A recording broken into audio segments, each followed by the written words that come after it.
வணக்கம் நண்பா, நான் உங்கள் தமிழ் டெக்னிக்கல் குருஜி. நம்முடைய சேனல் சப்ஸ்கிரைபர்ஸ் நிறைய பேர் கேட்ட ஒரு விஷயம், அதாவது நீங்க பிராண்ட் பண்ணக்கூடிய தப்புகளை எக்ஸ்போஸ் பண்றீங்கல்ல ஆதாரத்துடன், அப்போ அந்த பிராண்ட் வந்து உங்க மேல நடவடிக்கை எடுக்காதா, உங்களுக்கு ப்ராப்ளம் தராதா, இந்த மாதிரி எல்லாம் நிறைய பேர் கேட்டிருந்தாங்க. கண்டிப்பா எல்லா பிராண்டுமே ப்ராப்ளம் தரும், அதை நீங்க புரிஞ்சுக்கோங்க. இந்த பிராண்ட் வந்து எப்படி வந்து ப்ராப்ளம் தரும்னா, எக்ஸாம்பிளுக்கு நேற்றுக்கு நான் வந்து ஃபேஸ் பண்ண ஒரு இஷ்யூவை வந்து உங்களுக்கு ஷேர் பண்றேன். அதாவது நேற்றுக்கு வந்து ஒரு வீடியோ பண்ணியிருந்தேன், ஜியோ பிஓஎஸ் லைட்டில் வந்து நடக்கக்கூடிய ஸ்கேம்ஸ். ஸோ பல கோடி ரூபாவை ரீட்டெயிலருடைய காசை வந்து அடித்து அவங்க கம்பெனியில் வந்து உள்ளே போட்டிருக்காங்க. அதை ரிலீஸும் பண்ணாமல் நிறைய ரீட்டெயிலர்ஸ் வந்து பல கோடி ரூபாய் இழந்திருக்கிறாங்க. ஸோ அப்போ அதை வந்து வித் கஸ்டமர் சப்போர்ட் கேருக்கு நான் கால் பண்ணி அதோட ப்ரூஃபோட வீடியோ அட்டாச் பண்ணதுக்கப்புறம் அது கொஞ்சம் இதாகி, அந்த அம்பானி மாமாவோடைய கம்பெனியில் வேலை பார்ப்பாங்கல்ல, அம்பானி மாமாவுக்கு தெரியுமா தெரியாதான்னு தெரியாது, ஆனால் அந்த கம்பெனியில் வேலை பார்க்குறவங்க அதை வாட்ச் பண்ணிட்டு இருப்பாங்க. அப்புறம் அம்பானி மாமா கூட வந்துட்டு இன்னொரு ஆள் ஃபேஸ்புக் மாமா வந்து கை கோர்த்து சில விஷயங்கள் வந்து பண்ணுறாங்க. ஏன்னா ஃபேஸ்புக் மாமா ஒரு 43,000 கோடி அம்பானி மாமா கம்பெனியில் வந்து போட்டிருக்காங்க. அப்போ இவங்க என்ன பண்ணிட்டாங்கன்னா, நேற்றுக்கு வந்துட்டு என்னுடைய ஃபேஸ்புக் அக்கௌண்ட்டை முடக்கம் செஞ்சுட்டாங்க, பிளாக் பண்ணிட்டாங்க. நீங்கள் சூரனை போட்டு படம் பார்த்துருப்பீங்க. ஆனால் இவங்களால என்ன பண்ண முடியும்னா, அந்த ஃப்ளைட்டை தர இறக்காம கொஞ்சம் சீன்லாம் காட்டுனாங்கல்ல, அந்த மாதிரி நிறைய பிரச்சனைகள் வந்து கிரியேட்டர்ஸ் வந்து ஃபேஸ் பண்ணுவாங்க. ரியலாக வந்து பண்ணக்கூடிய கிரியேட்டர்ஸ் வந்து ஃபேஸ் பண்ணுவாங்க. ஸோ அந்த மாதிரி ஃபேஸ் பண்ண அது வந்து பண்ணி தான் ஆகணும். அதை ஃபேஸ் பண்ணி அப்புறம் ரொம்ப அலைக்கழிப்பாங்க கோர்ட்டுக்கெல்லாம், டெல்லியெல்லாம் நம்ம போக வேண்டியது இருக்கும், இந்த மாதிரிலாம் இருக்கும். ஸோ இதெல்லாம் அதை ரியல் கிரியேட்டர்ஸ் வந்து இந்த மாதிரி விஷயங்கள் வந்து சர்வை பண்ணுவாங்க. ரியல் கிரியேட்டர்ஸ்க்கு என்னென்ன பிரச்சனைகள் இந்த மாதிரி வரும்னா, அவங்களோட வியூஸ் வந்து ட்ராப் ஆகும். ஏன்னா சில பிராண்டுக்கு வந்து இவங்க ஒத்து போக மாட்டாங்க. ஒத்து போகாத சுச்சுவேஷன் வரும்போது வியூஸே வராத மாதிரி என்னென்ன பண்ண முடியுமோ அதை பண்ணுவாங்க. ஸோ இவங்களால வந்து இவங்க கரெக்டாக இருந்தாங்கன்னா கன்சியூமரை வந்து கொஞ்சம் விழிக்க வச்சுருவாங்க. அதனால வியூஸ் போகாத மாதிரி பிளாக் பண்ணிடுவாங்க. தென் இன்னொரு விஷயம் என்னன்னா, சில இதுக்கெல்லாம் வியூஸ் நிறைய போகுதுன்னா அதில் வந்து நிறைய விஷயங்கள் இருக்குது. ஸோ அதில் நிறைய விஷயங்கள் இருக்கும். அதை பற்றி உங்களுக்கு என்ன சொல்கிறது, அதில் இந்த ஃபீல்டில் கிட்டத்தட்ட ஒரு 2015 ஆகஸ்ட் 15 இந்த சேனல் நம்ம ஆரம்பித்தோம். அன்னையிலேருந்து நிறைய விஷயங்கள் நம்ம பார்த்து பண்ணியிருப்போம் என்ன நடக்குங்கிறத. ஸோ வியூவர்ஸை பொறுத்த மட்டும் அவங்க என்ன நினைப்பாங்கன்னா, என்னடா இது சேனல்ஸ் வந்து வியூஸ் போகாது, அதுக்கு ஒரு நிறைய காரணங்கள் இருக்கும். ஸோ அல்காரிதம் தாண்டி நிறைய விஷயங்கள்லாம் அதில் இருக்கும் சேனல்ஸை பொறுத்த மட்டும். அப்போ ரியல் கிரியேட்டர்ஸ் வந்து நிறைய விஷயங்கள் ஃபேஸ் பண்ணுவாங்க. இதில் என்னன்னா, நம்ம வந்து நாசமாக போகிறதுக்கு காரணம் வந்து பார்த்தீங்கன்னா நம்ம தான். சில ஆட்கள் சிலர் வந்து பார்த்தீங்கன்னா, சிலர் வந்து ஹீரோவை ஆக்கி வச்சுருப்பாங்க, ஹீரோவை ஏற்றி விடுவாங்க. ஸோ அந்த மாதிரி விஷயம்னால தான் நம்ம ஆட்கள் நாசமாக போகிறது. நம்ம நாசமாக போகிறதுக்கு நம்ம தான் காரணம். இதுக்கு வந்து ஒரு கதையை நான் சொல்லலாம். ஃபார் எக்ஸாம்பிள், ஜியோ நம்ம மார்க்கெட்டில் நிறைய இருந்தாங்க. ஹச் வந்து வோடாஃபோன் இந்த மாதிரி போனாங்க. அதுக்கப்புறம் இப்போ ஐடியாவாக இருக்குது.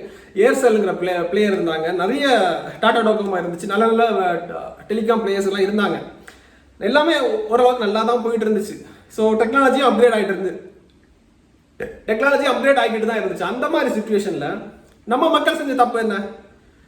அப்போதான் மாமா வராரு, அம்பானி மாமா வராரு, உங்களுக்கு 90 நாள் இலவச இன்டர்நெட் ஃப்ரீ சிம்னு சொல்லிட்டு அறிமுகப்படுத்தும் போது, அது புத்திசாலியாக இருந்தவங்க, அதாவது ஒரு ப்ரீமியம் ரேஞ்சில் இருந்தவங்க மாற மாட்டாங்க. ஸோ அவங்களுக்கு தெரியும் இவங்க என்ன பண்ண போகிறாங்க. அதாவது உங்களை உள்ளே கொண்டு வந்ததுக்கப்புறம் வச்சு செய்வாங்க. ஒரு சின்ன ஒரு ரத்தம் கூட சிந்த விடாமல் அதை உறிஞ்சி எடுத்துருவாங்க. ஸோ அந்த மாதிரி தான் அவங்க பிளான் வந்து பண்ணுவாங்க. ஸோ இது வந்து யாருக்கு பொருந்தும்னா, ஜியோக்கும் பொருந்தும், ஏர்டெல்லும் பொருந்தும். ரெண்டுமே பார்த்தீங்கன்னா பெரிய பெரிய கார்பரேட்ஸ் தான். ஸோ இவங்களுடைய டார்கெட் வந்து பார்த்தீங்கன்னா அது கொஞ்சம் அப்புறமா பார்த்துக்கலாம். ஸோ அப்போ ஜியோவுக்கு வராங்க, 90 நாள் இலவச இன்டர்நெட் சொல்லிட்டு கொடுக்குறாங்க. மக்கள் எல்லாருமே ஆஹா ஓஹோ சொல்லிட்டு வாங்கி ஆரம்பிச்சிடுறாங்க. ஸோ இந்த மாதிரி பண்ணதுனால நல்ல பிளேயர்ஸ் வந்து அவங்க காலி பண்ணிட்டாங்க. காலி பண்ணதுக்கு அப்புறம் இப்போ என்ன ஆகுது, இப்போ என்ன நடக்குதுன்னா, அவங்க தோன்ற மாதிரி ரேட்டை ஏற்றிடுவாங்க. இன்னும் வந்து பார்த்தீங்கன்னா, இன்னும் காம்படிஷன், இன்னும் ஒரு பிராண்டு 3 பிராண்ட் தான் இருக்குது. அந்த 3 பிராண்டை ஒழிச்சு கட்டி மோனோபாலி ஆகிட்டாங்கன்னா பார்த்துக்கோங்க. இன்னைக்கு 249 ரூபாய் இன்டர்நெட்டு 600 ரூபாய், இப்போ 99 ஆக்கிட்டாங்க. அது 600 ரூபாய். அவங்க தோன்ற வாக்கில் ரேட்டை வந்து ஃபிக்ஸ் பண்ணிப்பாங்க. ஏன்னா என்ன சொல்லுவாங்கன்னா, எங்களுக்கு வந்து கம்பெனியை வந்து மேனேஜ் பண்ணுறதுக்கு எங்ககிட்ட காசு இல்லை, நஷ்டத்தில் ஓடுது, அப்படி இப்படி சொல்லுவாங்க. அதுக்கு ஏன் பார்த்தீங்கன்னா, இந்த டெலிகாமுக்கு காம்படிட்டர் வந்து வராததுக்கு காரணம் வந்து பார்த்தீங்கன்னா, இதை ஸ்பெக்ட்ரமோடைய காசு ஸ்பெண்டிங் எல்லாம் வந்து பார்த்தீங்கன்னா 1 லட்சம் கோடி, 1.5 லட்சம் கோடி, 3 லட்சம் கோடி இந்த மாதிரி இருக்கு. அப்போ எல்லா கட்ஸான ஆட்கள்கிட்டையும் காசு இல்லை. ஸோ இல்லைன்னா டஃப்பான காம்படிஷன் அவங்களாலே கொடுக்க முடியும். ஸோ அதனால அவங்களுக்கு நிகரான வலுவானவங்களை அட்டாக் பண்ணி ஒதுக்க தான் பார்க்குறாங்க. ஸோ இந்த விஷயம் இப்படியும் போயிட்டு இருந்துச்சுன்னா ரொம்ப பாதிப்பாங்க. அதாவது நம்முடைய மக்களுடைய லைஃப் ரொம்ப மோசமான ஒரு சுச்சுவேஷனில் போகிறதுக்கு வாய்ப்பு இருக்குது. அதாவது பொருளாதாரத்தில், பணவீக்கத்தில், எல்லாத்துலேயும் வந்து பார்த்தீங்கன்னா தாறுமாறாக போகிறதுக்கு வாய்ப்பு இருக்குது. ஏன்னா இப்போ டெலிகாமே இப்படி வந்து அடிச்சிருக்கிறாங்க. இந்த மாதிரி இந்த கார்பரேட் வந்து பார்த்தீங்கன்னா வேற மாதிரி வந்து பிளான் பண்ணுறாங்க. ஃபார் எக்ஸாம்பிள், ஒரு பெட்டி கடை இருக்குன்னு வச்சுப்போம். அந்த பெட்டி கடையில் இருக்கக்கூடிய பொருளை நான் விற்கணும்னு ஆசைப்படல, அந்த பெட்டி கடையை கண்ட்ரோலாக எடுக்கிறதுக்கு அதோட கண்ட்ரோலாக எடுக்கணும், பிளாட்ஃபார்ம்ல இருக்கிறவங்களுடைய கண்ட்ரோலாக எடுக்கணும்னு சொல்லிட்டு தான் அவங்க பார்க்குறாங்க. எல்லா இடத்துலையும் நாங்கள் இருக்கணும், எல்லா இடத்துலையும் எங்கள் கீழே கொஞ்சம் கொத்தடிமைகளை வந்து நாங்கள் வந்து உருவாக்குறதுக்கு நாங்கள் தயாராக இருக்கிறோம்.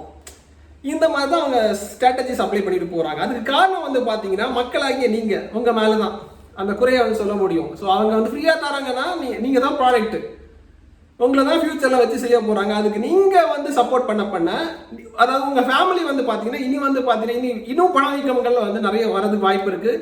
இவங்க இன்னும் நிறைய அட்டாக் எல்லாம் பண்ணுவாங்க. அப்போ என்ன நடக்கும்னா உங்களுக்கு நிறைய காசு வந்த மாதிரி இருக்கும், செலவுக்கு காசு வந்த மாதிரி இருக்கும். ஆனால் உங்கள் ஃபேமிலியை ரன் பண்ண முடியாது. அதோட செலவு வந்து பார்த்தீங்கன்னா அந்த இங்கே வாங்கக்கூடிய காசே ஆயிரும். ஏன்னா பணவீக்கம் வந்து ரொம்ப ஏறி போயிடும்.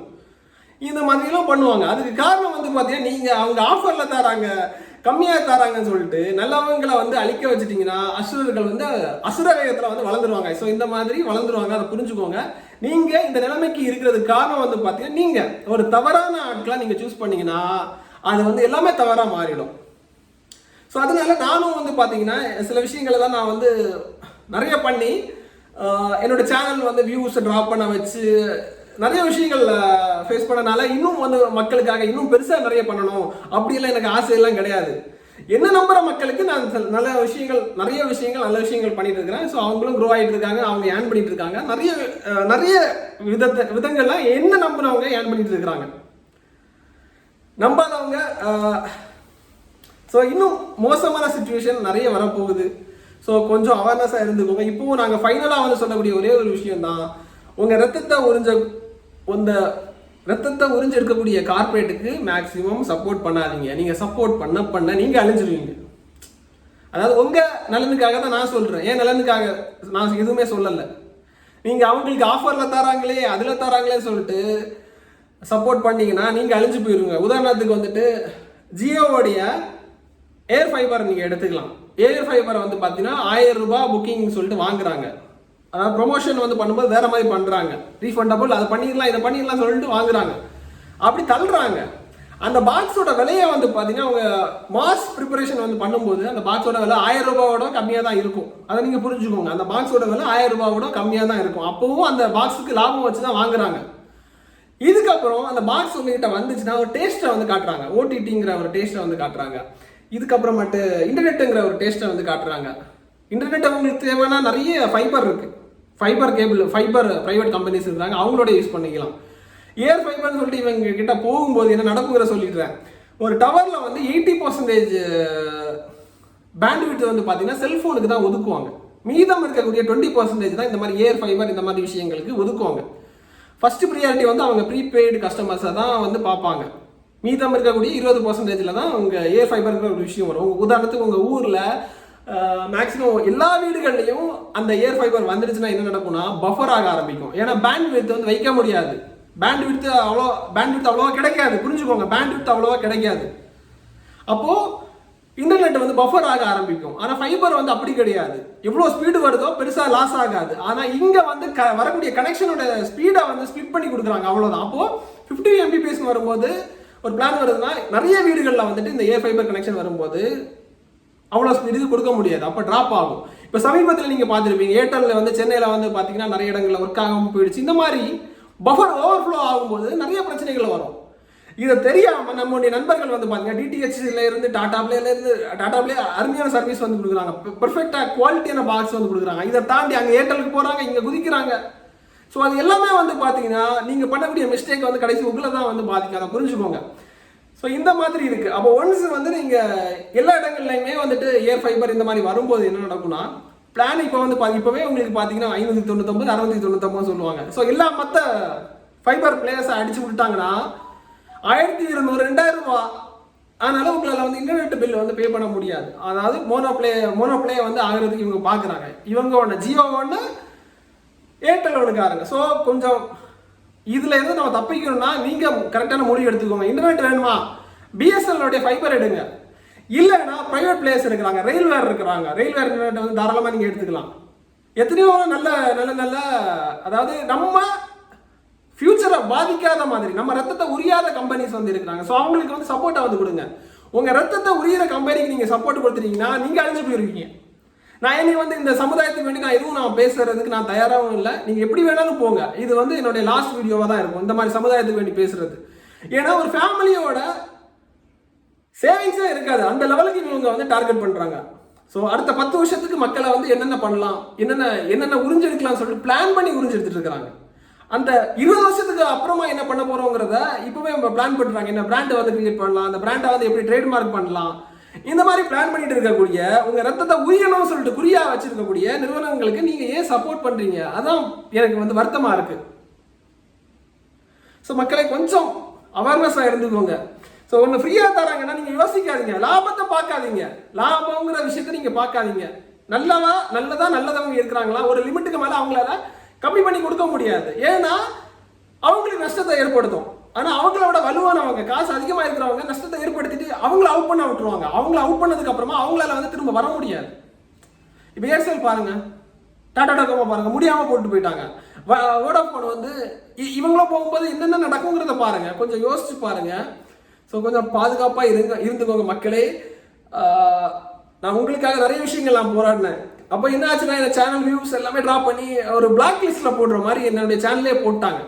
வியூஸ் வரல. அப்போ வியூவர்ஸ் வந்து பார்க்கக்கூடிய டைமில் என்ன நினைப்பாங்கன்னா, ஏன்டா இவங்க சேனல்ஸ் வியூஸ் போகலன்னு பார்த்தீங்கன்னா அது நிறைய ரீசன் இருக்குது, நிறைய விஷயங்கள் இருக்குது. யூடியூப் அல்காரிதத்தை தாண்டி நிறைய விஷயங்கள் இருக்குது.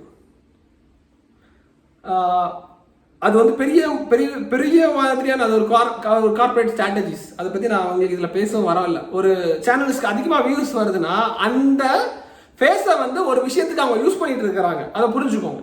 சோசியல் மீடியாவில் ஒருத்தருடைய ஃபேஸ் அதிகமாக ப்ரொமோட் ஆகிட்டு வருதுன்னா அவங்க வந்து ஒரு தப்பு பண்ணிட்டு இருக்கிறாங்க. ஆனால் அந்த தப்பு உங்களுக்கு வெளியே என்ன தெரியலை. ஸோ அவங்க ஃபேஸை யூஸ் பண்ணிக்கிறாங்க. அவங்க வந்து அந்த பிராண்டுக்கு வந்து ஒத்து போகிறாங்க, அந்த கான்ட்ராக்ட் சைன் பண்ணுறாங்க, அதை பண்ணுறாங்க, இதை பண்ணுறாங்க. அதனால அது அந்த ஃபேஸ் வந்து தெரியல. அதை நான் சொல்ற ஒரே ஒரு விஷயம் என்னன்னா, நீங்க ஹீரோல நிக்கிற ஆட்கள் எல்லாருமே ரியல் லைஃப்ல ரியலா ஜீரோ. நீங்க ஜீரோன்னு பாக்குற ஆட்கள் எல்லாருமே வந்து பாத்தீங்கன்னா ரியலா வந்து ஹீரோ. இதான் புரிஞ்சுக்கோங்க. ஸோ இதோட முடிச்சுக்கிறேன். கொஞ்சம் பாதுகாப்பா இருந்துக்கோங்க. நேற்றுக்கு ஸ்கேம் எக்ஸ்போஸ் பண்ணும்போது என்னென்ன சம்பவம் பண்ணாங்கிறத நான் உங்களுக்கு சொல்லிட்டேன். ஸ்கிரீன்ஷாட்லாம் அட்டாச் பண்ணிட்டேன். இப்போ என்னோட ஃபேஸ்புக் அக்கௌண்ட்டை ரெக்கவர் பண்ணி எடுத்துட்டேன். அதெல்லாம் ப்ராப்ளம் கிடையாது. இந்த மாதிரி நிறைய பிரச்சனைகள் எல்லாம் வரும். ஸோ எங்களுக்கு ப்ராப்ளம் கிடையாது. நான் அதை ஃபேஸ் பண்ணிட்டேன். என்ன கட்ஸ் இருக்கு, என்ன வந்தாலும் பார்க்கலாங்கிற அந்த இதில் இருக்கிறனால சரி சொல்லிட்டு பார்க்குறது, அவ்வளோதான் நண்பா. Keep supporting. முடிஞ்சால் சப்போர்ட் பண்ணுங்க. வியூஸு நீங்கள் தேடி பண்ணால் தான் என்ன பார்க்க முடியும். மற்றவங்க ப்ரொமோட் எல்லாம் பண்ண மாட்டாங்க, புரிஞ்சுக்கோங்க. அதுக்கு நிறைய காரணங்கள் இருக்குது. வியூஸே வர வியூஸையே தடுக்கிறதுக்கு என்னென்ன விஷயங்கள் பண்ணுவாங்களோ அதை பண்ணிடுவாங்க. So keep supporting. சந்திக்கலாம் நண்பா. நீங்கள் இனியும் வந்து நீங்கள் மோசமான ஆட்கள் சப்போர்ட் பண்ணீங்கன்னா என் சைட்லேருந்து நானும் உங்களுக்காக வாய்ஸ் கொடுக்க மாட்டேன். நீங்கள் எப்படியும் போயிருங்க, எப்படியும் போயிட்டு போங்க சொல்லிட்டு நானும் விட்டுருவேன். Keep supporting. சந்திக்கலாம்.